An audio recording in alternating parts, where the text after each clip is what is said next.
Welcome back to my channel friends.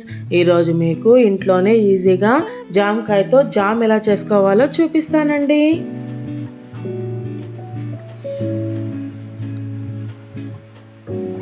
జామకాయల్ని ఇలా తరుక్కోండి.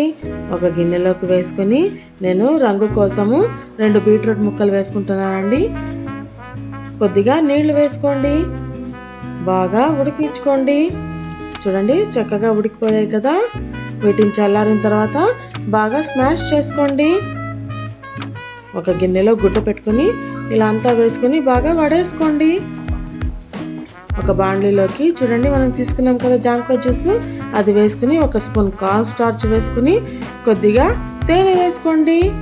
ఇందులోకి అరచెక్క నిమ్మకాయ కూడా పిండుకుంటున్నానండి. దీన్ని ఇక్కడే బాగా కలుపుకోవాలండి, లేకపోతే కార్న్ స్టార్చ్ ఉండలు కడుతుంది. ఇప్పుడు ఇది స్టవ్ మీద పెట్టి బాగా మసిలించుకోండి. చూడండి, చక్కగా ఉడికిపోతుంది కదా జామ్. ఇది చల్లారిన తర్వాత ఒక స్టీల్ గిన్నెలోకి వేసుకుని ఫ్రిడ్జ్లో పెడితే నెల రోజులైనా పాడవదండి. మీరు కూడా ఒకసారి ట్రై చేసి చూడండి, చాలా బాగుంటుంది. నచ్చినట్లయితే please like, share, comment and subscribe.